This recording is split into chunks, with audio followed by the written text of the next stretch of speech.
Good afternoon, everyone. Thank you for coming to today's class. This is health class number 33. This is April the 9th, 2011. Wow, we're going on 5 months now. Today's topic is it's mostly in the mind. This is number, should this be number 5? Where we talk about treating depression. Depression is a growing problem, especially here in the Antelope Valley. Suicide rate is very high, and depression is very high in the Antelope Valley. Among all the cities in LA County, we are one of the highest for depression and suicidal rates. We are told by the year 2020, this is medical science, by the year 2020, depression will be the second largest killer after cardiovascular disease. So they're saying this is going to surpass cancer. It's going to be the second largest killer after heart disease. Signs and symptoms of depression: persistence, persistently sad, anxious, or empty mood. So, for the sake of time, I'm not going to write it all. There are 9 symptoms. Number 2, loss of interest or pleasure.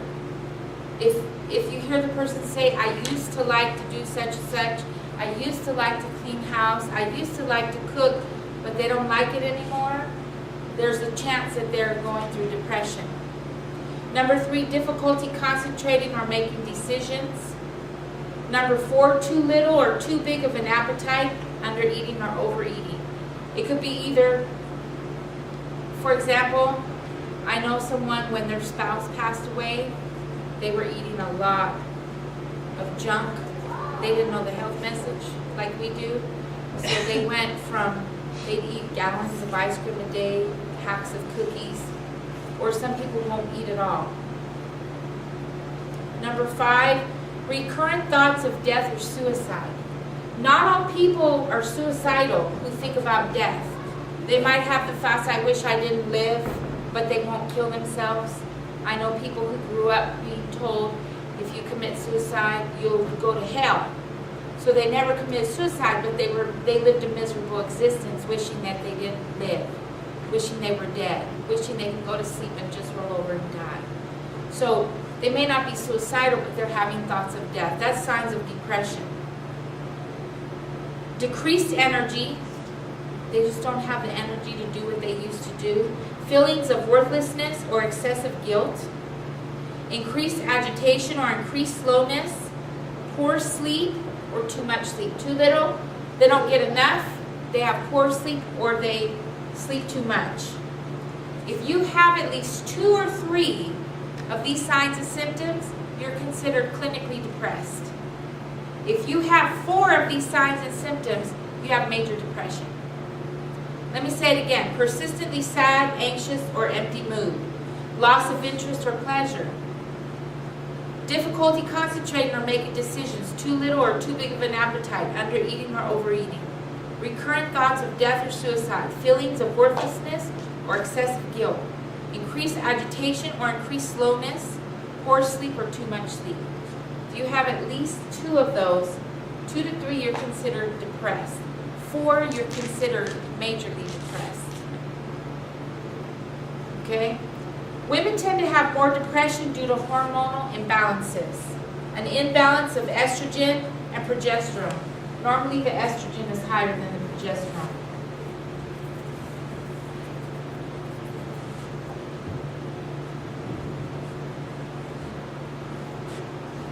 This causes women to have more emotional disorders.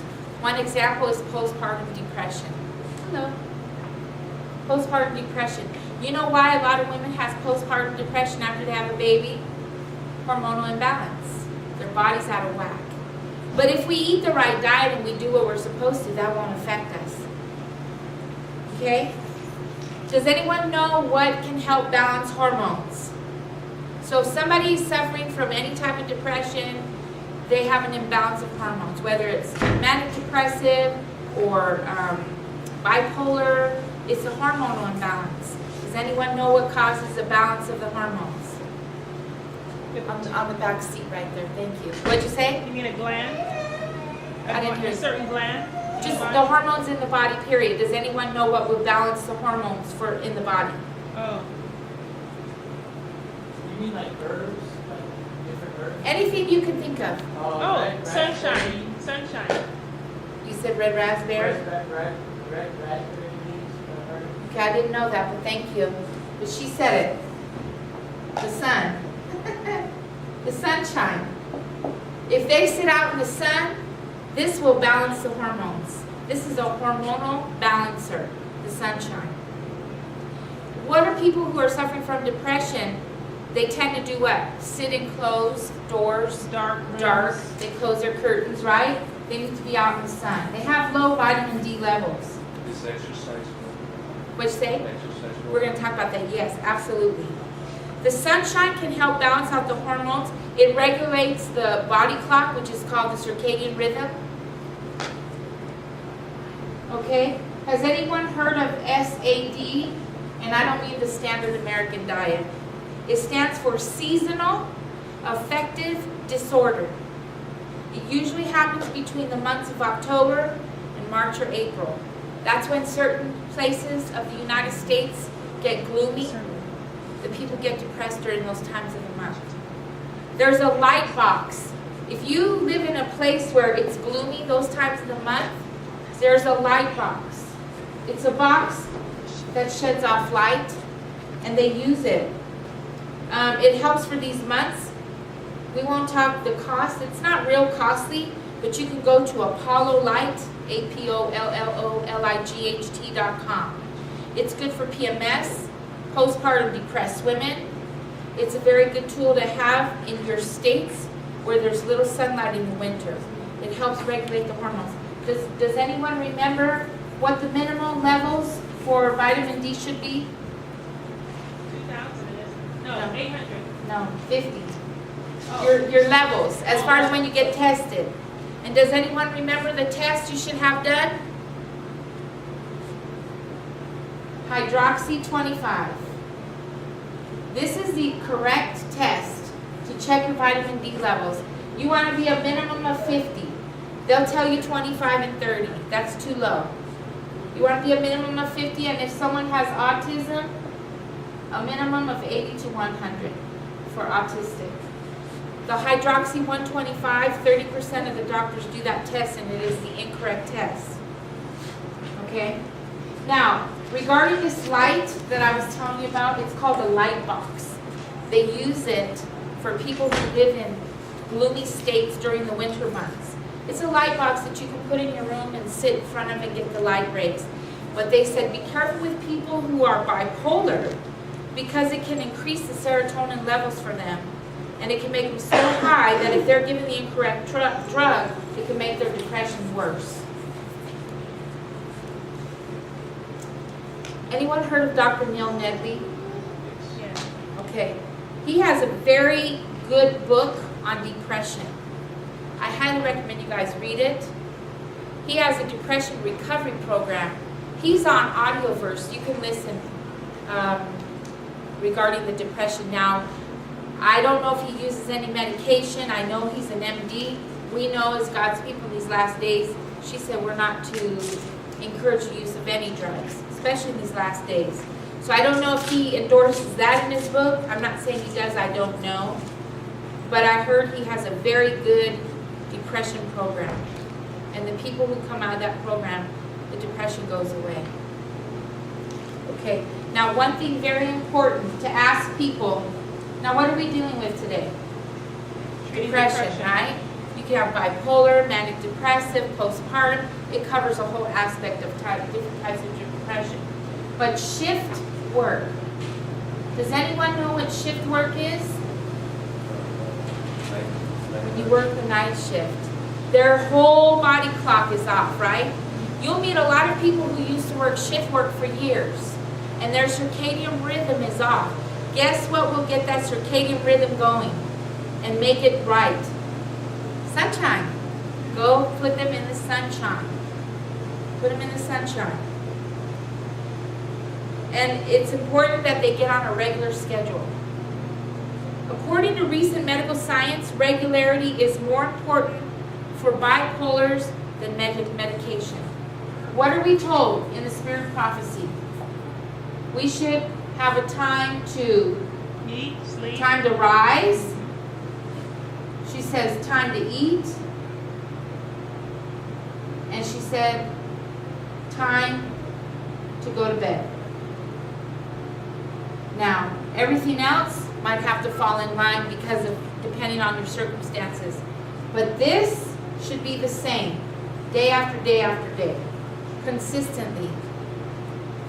You should rise at the same time. You shouldn't rise today at 4 in the morning and tomorrow at 7 in the morning, the next day at 5 in the morning. It should be consistent. You should eat the same time. They said no more than 30 minutes different. And you should go to bed at the same time. What is the latest we're supposed to be in bed? What time did she say all lights are to be extinguished? 9 o'clock. 9 o'clock. Now if you're a student, she said 9:30. Because they have to get their studying 9:30. But for people, 9 o'clock, our lights should be out. That doesn't mean you'll be asleep at 9. It might take you 30 minutes to go to sleep. But if you're out getting your exercise and your sunshine every day, chances are it's not going to take you 30 minutes to go to sleep. And if you wake up at 4 in the morning, if you're a mom and you've been homeschooling and cooking everything from scratch and stuff, when you hit your head on that bed, you're going to sleep. It's not going to take you 30 minutes to toss and turn. Okay? So regularity is very important for those who suffer from depression. Okay, now we're talking about treating depression. High doses of what is going to help depression? Huh? I didn't hear you. High doses of omega-3s. Where do we get omega-3s? The seeds. Yes. What did we learn is the highest of omega-3 of the seeds? Flax. Chia. But there was something else. Chia. Yes, chia But it's a little seeds. more expensive. Yeah. But flaxseed. And they said, really don't do the flaxseed oil. I was just listening to this. They said don't do the flaxseed oil on a regular basis because it actually increases your cholesterol levels. They said do the ground flaxseed. 2 tablespoons every day. Okay, let's keep going.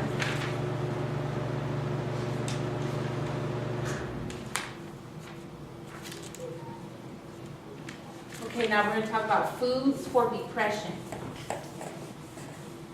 So when you recommend someone to do flax, unless they have cancer, do you want them to do the oils or do you want them to do the seeds? The seeds. The seeds. Because the oils can actually make you plump up.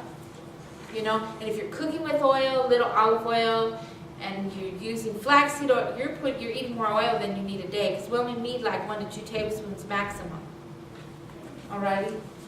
Okay, so foods for depression. Has anyone heard of tryptophan? Yes. What is tryptophan? Does anyone know what L-tryptophan is? Heard of it. I can't It's remember. an amino acid.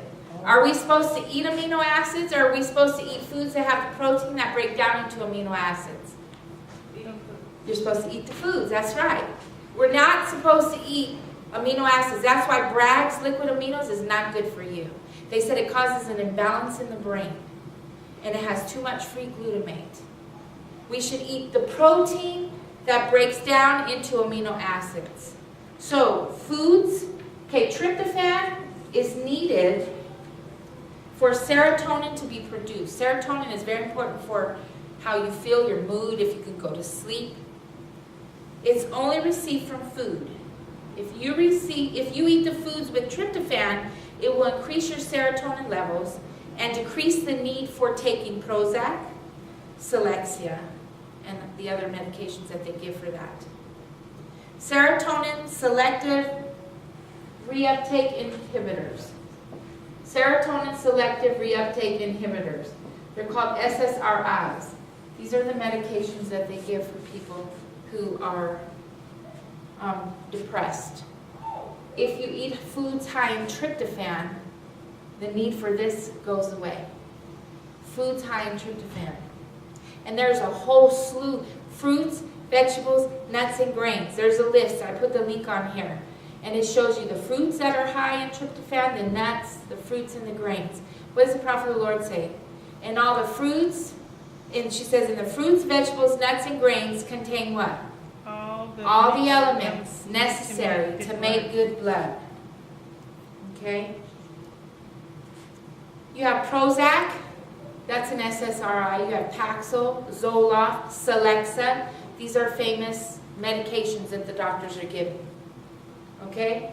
Now, we know that in tryptophan, these are the foods that are highest.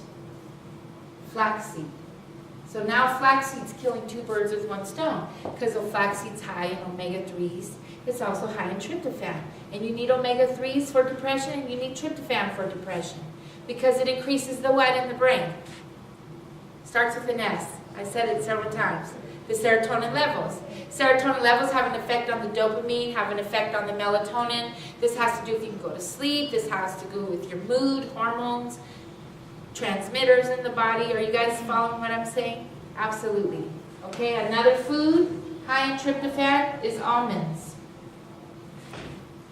Okay, black-eyed peas.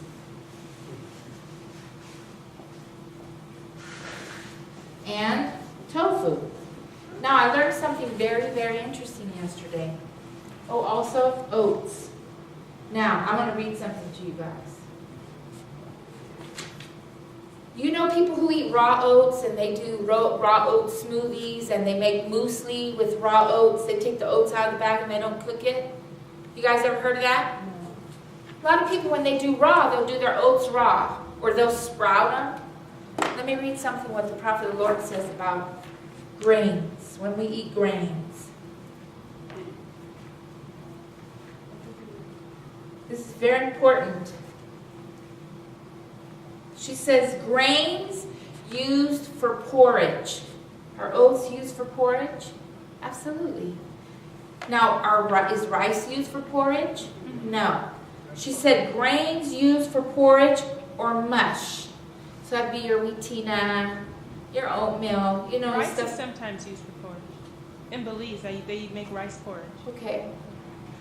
It says grains used for porridge and mush should have several hours of cooking. That doesn't mean you have to cook it on the stovetop. What you do is you put in a cookie sheet, aluminum-free stainless steel cookie sheet, stick it in the oven, put it on the lowest heat, and let it sit there for 2 hours.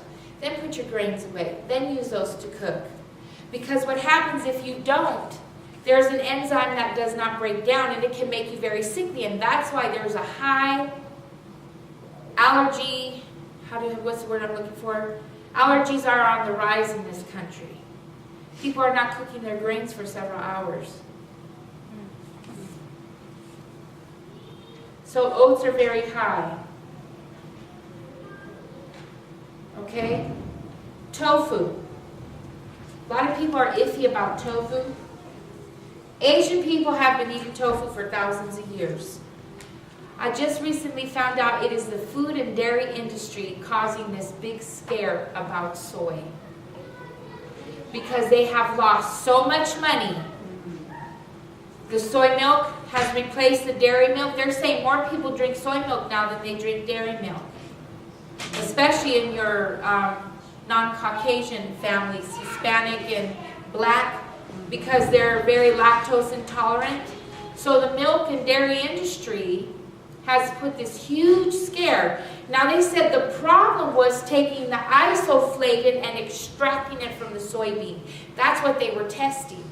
That doesn't have all your other ingredients in that soybean that you need to counterbalance. Remember we talked about it's dangerous to extract. You want to eat it the way God packaged it, and that's what they were testing. They were removing the isoflavonoids, however you say that, from the soybean. But they were not checking the whole bean itself. But they said, look at the Asian community. They've been eating it for thousands of years, and they're okay. Now, there is a rise on genetically modified, but from what I've read recently, They're increasing that number to scare the people. They're saying that number is higher than it actually is. I was led to believe 85% of the crops in this country are genetically modified, but from the China study report, Dr. Colin Campbell is saying that number is not that high. That is a scare tactic to get the people to stop eating the soy, because soy is stopping cancer. Soy is stopping depression. Soy is stopping the hot flashes women are having. Do you know what they use for women who have hot flashes? They give them Premarin. That's a medication. Do you know what Premarin is? Horse urine or something? It's some type of mare urine. It's a horse urine. Oh. People are ingesting horse urine. But soy is protecting from all these things. So there's so much conflict right now regarding soy, but I just found out yesterday it's from the food and dairy industry that's putting that conflict out there. So tofu, now because this is a high concentrated food, you don't want to eat tofu every day, about once a week. We should not drink soy milk every day. Soy milk is a concentrated food. It takes a lot of soybeans to make. If we were to be moderate on our plate, about that much beans should be sufficient for your average person. But you require a lot of beans, and you're extracting a lot of stuff out of those beans to make soy milk. So it is a concentrated food, as is tofu.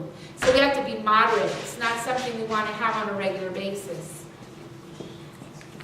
Okay. But almond milk is the opposite. Okay? Now, so these are the foods that are high in tryptophan. Another food high in tryptophan is lecithin. You can do the lecithin oil or the lecithin granules. Yes, sister? My question is in regard to the oats. So the packaged oats that you get, like Quaker or whomever, in the container, that's still raw oats? Yes, those are raw oats. Okay, because it looked a little cooked. I wasn't sure if they already had pre. They said you should toast those. You should toast them in your oven on the lowest temperature. Okay, now, does anyone know what lecithin comes from? What is it? It's also soy. Lecithin is made from soy. I just learned that like 3-4 weeks ago. You can get lecithin granules. You can cook with lecithin. It's great for when you bake. If you mix it in your liquid stuff, it gives it a texture that's really good for cooking and baking. Okay, let's see what else. Foods high in folate. So you want foods high in folate, not folic acid.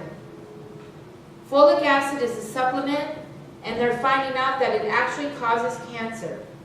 Folic acid supplements are dangerous. You do not want to take folic acid supplements. I'll tell you the foods that are high in folate. This is Encyclopedia of Foods and Their Healing Power, Volume 1. Haven't had this book out in a long time. This is page 394. Okay. And it tells us the foods that are high in folate are the following. Can you guys see this? You don't have to see the words, but do you see the colors? Mm-hmm. The aqua is the plant-based foods, and the pink are the animal-based foods. Which has more folate? Plant-based. That's right. And you'll find in most of these minerals. Now this is vitamin B12. It's the animal products, but in fruits, vegetables, nuts, and grains, when you combine them, you get your B12. You don't need to eat animal products. These are the foods highest in folates. Mung beans, adzuki beans, garbanzos, lentils, wheat germ, spinach, kelp, endive, that's a type of lettuce, asparagus, red beets, okra, artichokes, walnuts, peas, whole grain bread, oranges, and strawberries. Those are foods very high in folates, and there's a lot more. Eat the fruits, vegetables, nuts, and grains. Eat a variety. Okay? Now, what did we learn?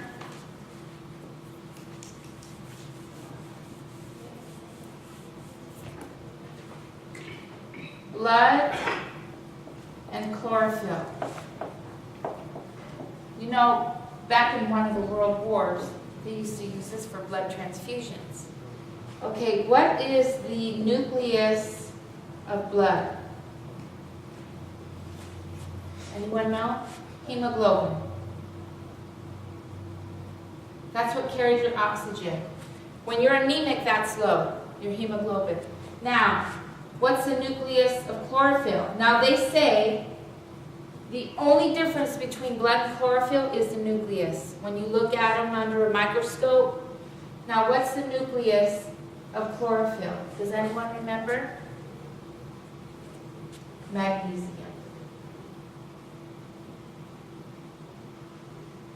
If magnesium is the nucleus of chlorophyll, where can you find magnesium? Huh? In the plant. In your green plant foods, right? Let me tell you what foods are high in magnesium. You have to increase your magnesium intake. Now, what were the two things I said that when you go to get tested at a doctor, when you get lab work done, what are the two items that I said when you get your lab work done that they do not check for, that are very crucial? When you go get your lab work done. They don't check for vitamin D usually. Right, they don't check for vitamin D, and the other one is they don't check for magnesium. They check for potassium, they check for calcium. Do you know if you don't have enough magnesium, it doesn't matter how much calcium and potassium you have, magnesium is very, very crucial for your health. So that is something, if you have any aches and pains, now I'm not talking about you did rigorous exercise when you don't normally exercise. I'm talking about you barely moved and you got an achy pain. You pulled a muscle very easily. You have carpal tunnel. You're very, very deficient in vitamin D and magnesium. Those are very crucial for muscle health and for bone health, joints, ligaments.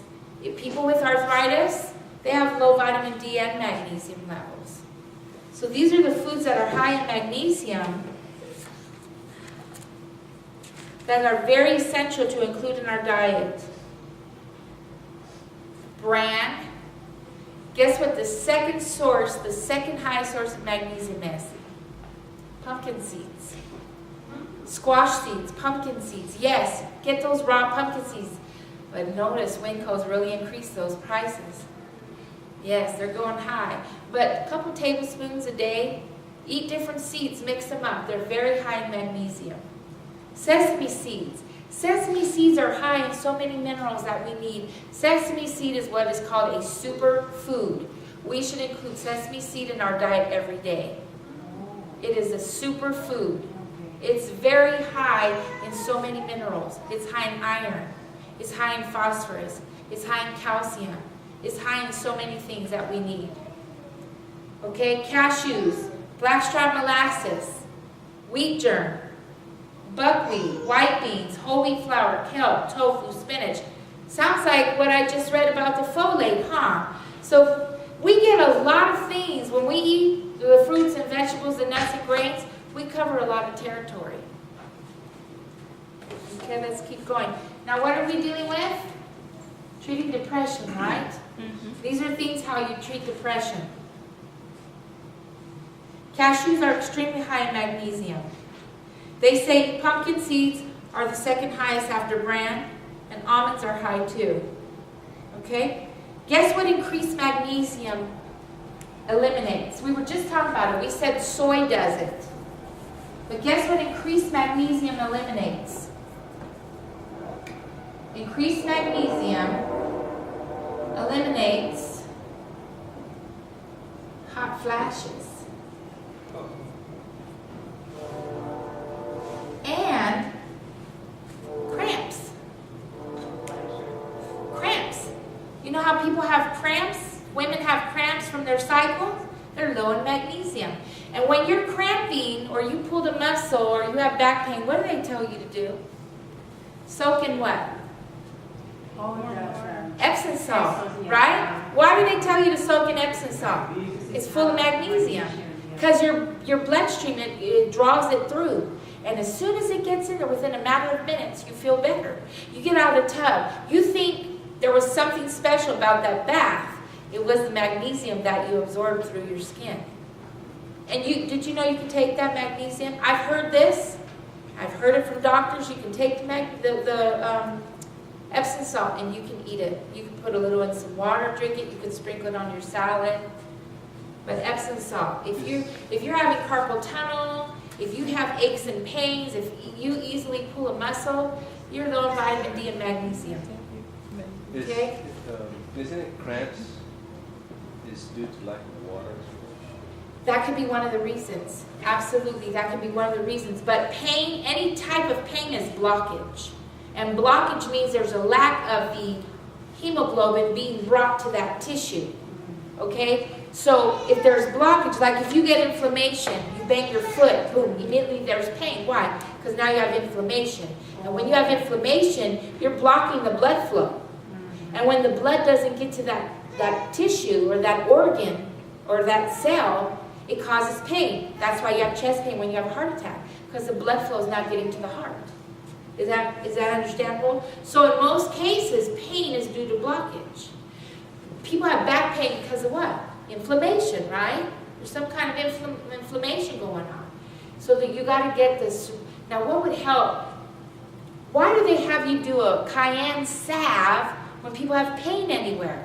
Vasodilator. It's a vasodilator. It helps the blood flow to the area. Pain is blockage.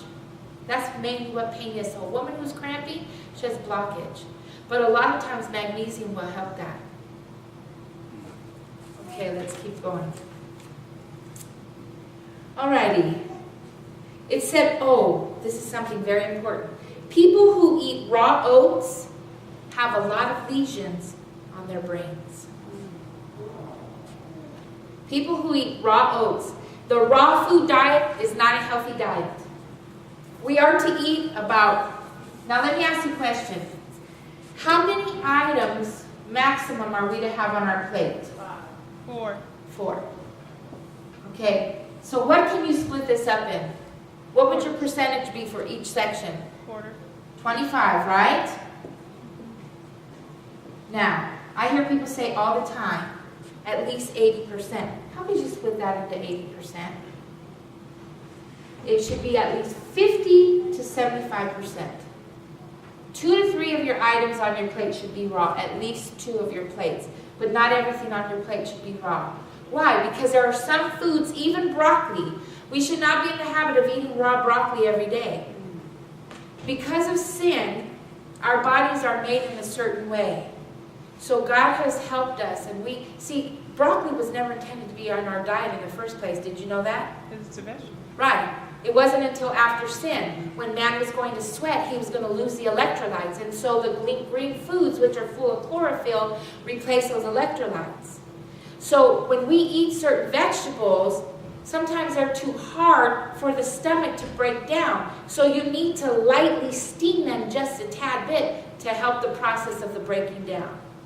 So it is a bad teaching to eat 100% raw. It is bad teaching to eat all fruit. She said, as long as we are mortal, we're going to need the diet of a mortal. And God saw fit because of sin. Now, was it out of the garden or in the garden that he gave the vegetable of the ground? Out. No, let's say it again. Was it out of the garden or was it in the garden that he gave the green herb of the field? In. It was in the garden. So when you hear people say, and they make a mistake, they say, well, God is taking us back to the diet in the garden. Yes, he is. That includes the vegetables.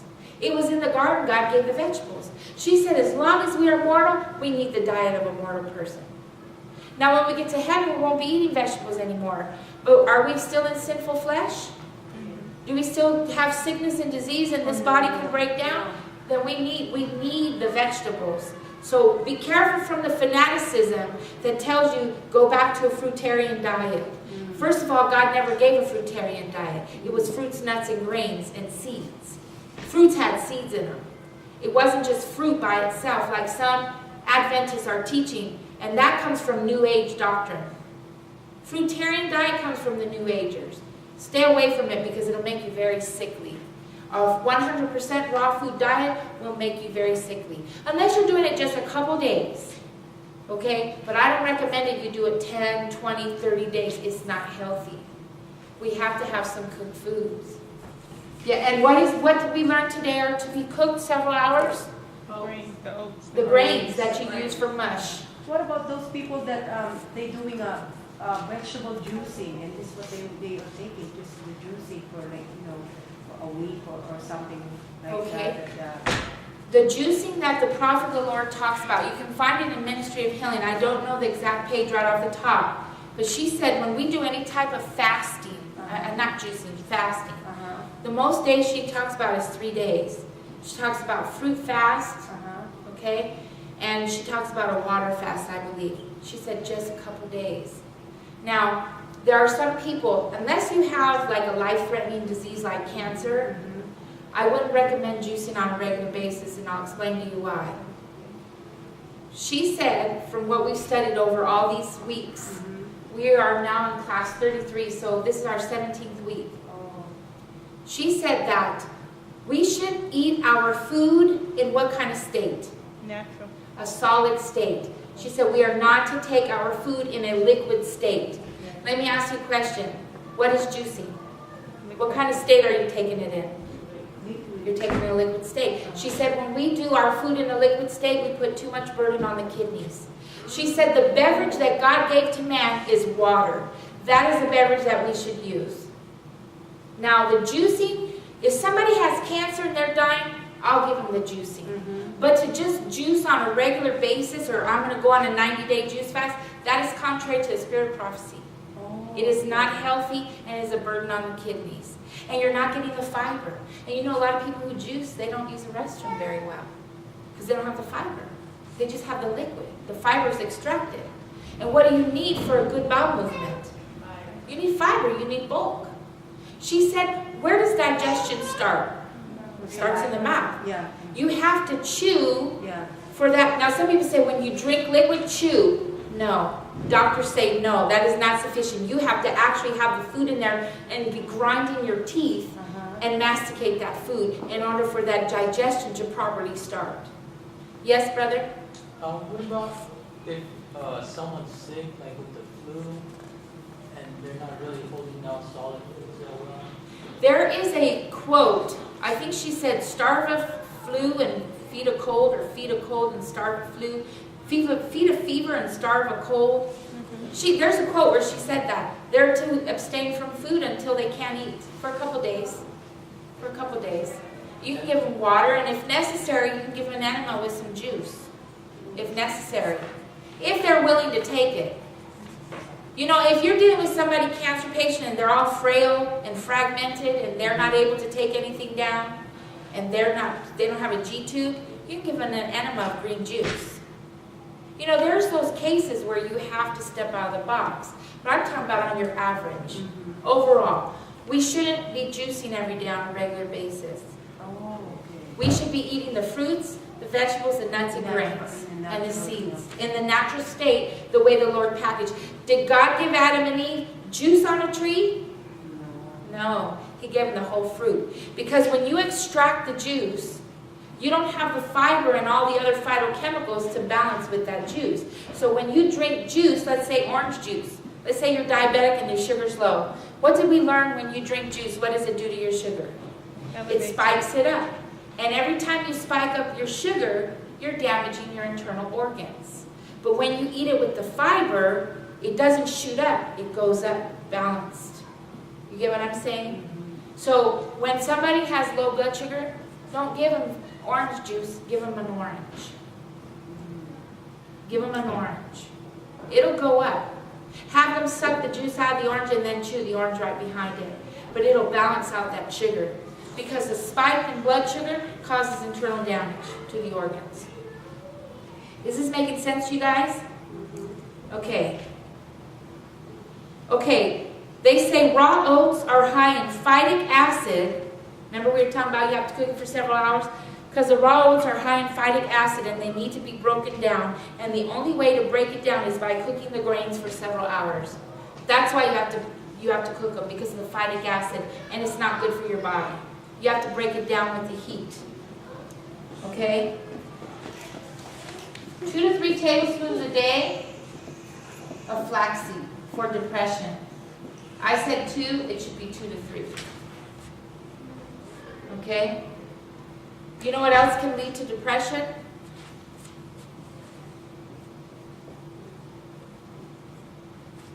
foods high in iron. A person who's anemic can be depressed. A lot of times the depression, you increase our iron, depression's gone. So what are some foods high in iron? What do you say?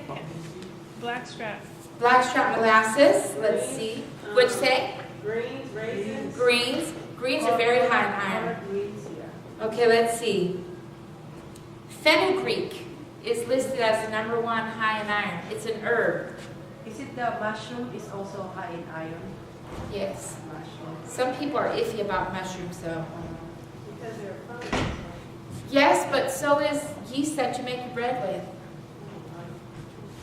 And we are encouraged to use the yeast for the bread. So that's where let every man be persuaded in his own mind. Pumpkin seeds, dried spirulina, blackstrap molasses, soybeans, sesame seeds. There's the sesame seeds again. There's the pumpkin seeds. So when you eat pumpkin seeds and sesame seeds, you get a lot of your minerals. So the other plant-based are not just high on one of the. That's right. They're high in several. Yeah, Yes, like high in magnesium. several, absolutely. And the pumpkin seeds and the sesame seeds and the flax seeds are like your most superfoods of the seeds. Okay, lentils, wheat germ, tofu, oats, rice, olives, spinach, walnuts, peas, lettuce, and alfalfa sprouts.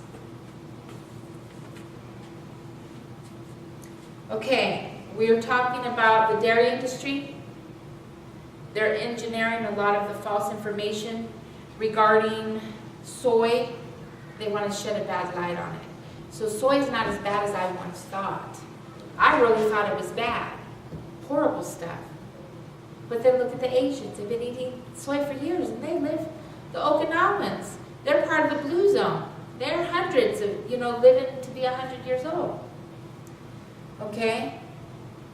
Now, what are the 2 best exercises, period, for any disease? Walking is the number 1 exercise. What is the second best? No, not swimming. That's a good one, but not swimming. You breathe in lots of minerals when you do this exercise. Gardening. Oh, yeah. She said walking and gardening are the 2 best exercises. Okay? For depression. Gardening helps to take your mind off of self. Okay? You guys know who Dr. Agatha Thrash is from UG Pines?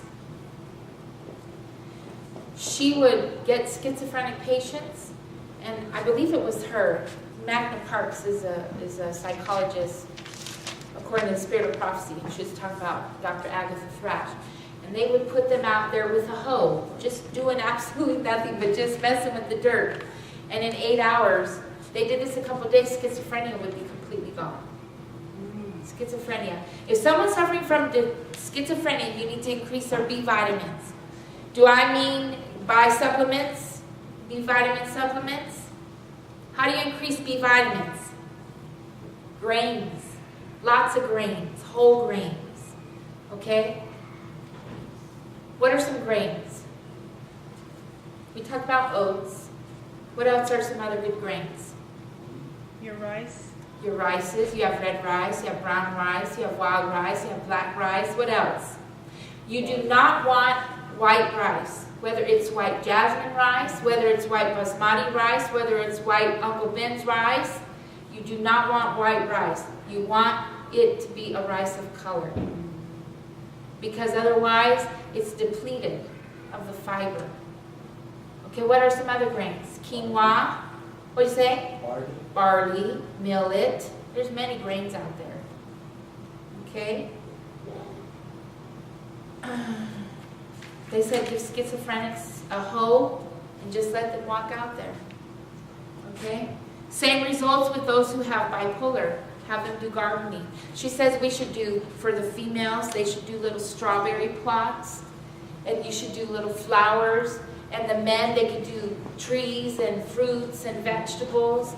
Have them do some type of gardening. People were, why? Because what are you getting when you're doing a garden?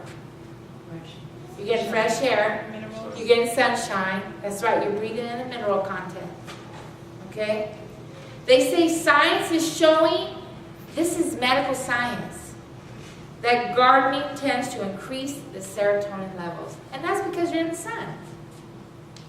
Okay? They did a study with mice. They injected these mice with dirt. Don't ask me why. They injected mice with dirt. And the mice that were injected with dirt, what's in the dirt? Minerals. Minerals. What kind of form of dirt can we take internally that they sell? Clay. They injected these mice with dirt, and these mice were able to fulfill a task quicker than those who did not have any dirt injected in them. I thought that was pretty interesting. They say when you touch that dirt and you're playing with the dirt and you're inhaling, not that we want to go out there and eat dirt, but when you're out there in the dirt and you're doing your gardening and stuff, it's very beneficial to your body. So these are themes for depression. When you're dealing with whether it's manic depressed, bipolar, whether it's postpartum, these are things that you want to get them doing. Why did we say flaxseed? It's high in what? Omega-3s. And it's high in iron. Absolutely. Omega-3s are very important. Now, do we want to eat fish oils? Why not? Why don't we want fish oil? Fish oil is high in omega-3. Why not fish oil? You have the danger of the mercury. Yes, absolutely. And number one, oils we really want to stay away from. We want the food, because oils can plump you up, and the more oil you put in your body, fish oil is cholesterol. Anything comes from an animal is cholesterol. So you're increasing your cholesterol in your body. Flaxseed, now the seed is better actually than the oil. The only people they really recommend giving the oil to is those who are like cancer patients, extremely high, very severe cancer. But the flaxseed. And when you grind it, within how many minutes should you eat it? Pretty quickly, 15? 15 minutes. Oh, you're talking about the flaxseed? Yes. You don't want to buy already ground flaxseed because it's lost its nutritional value and its medicinal properties. You don't want to grind it and freeze it. You want to grind it as you go. So how can you grind this? If you're just going to give yourself a little bit and your family, how would you grind flax seeds? I use my blender. The blender, the ones like a coffee blender. Or for that coffee grinder. You can use that. Coffee grinder, very good. Yeah. Some people say use the Vitamix, but people can't afford $500 for a Vitamix. Yeah. But you can get a $12 blender. Coffee grinder at Walmart. Yeah, so coffee grinder will. Okay, so that's for now. Does anyone have any? We're doing 2 classes today because tomorrow's our outing, our field trip. We're not doing a class in the morning. So we're going to take like a 15, 20-minute break, maybe 30-minute break. Does anyone have any questions? When I grind my flaxseed and use it, I can use this as much as I can. Like, when I make my bread, I put, maybe like 3 tablespoons. Is that okay? It's in your whole bread though, right? Yeah, the whole loaf. And you're not eating the whole loaf at one time. No. Yeah, that's fine. That's fine. Okay. Yeah, flaxseed in your bread. When I make oatmeal cookies, I throw flaxseed in it. When I make carob chip cookies, I throw flaxseed in it. Flaxseed's very good for you. Oh, okay. Yes, but all you need is like 2 to 3 tablespoons a day maximum of seeds, period. So you can mix a combination of, now this is separate because you have to grind these, but like your pumpkin seeds, your sunflower seeds, your chia seeds, your sesame seeds, you can mix chia seeds and sesame seeds together because they're real tiny, and you can sprinkle that on your food. And you can mix the pumpkin seeds and the what did I say, sunflower seeds. Yeah. And you can mix those, and you can take like 2 tablespoons of that mixture. You can put that on salad. You can eat it raw in your hand for breakfast with your fruit and stuff. But get your seeds and your nuts in your diet every day. Very, very important. Any questions? No questions? Okay, we're going to, did you have a question? Oh, okay. We're going to pray right now, and then we're going to come back at 5:45. So if we could just kneel where we are.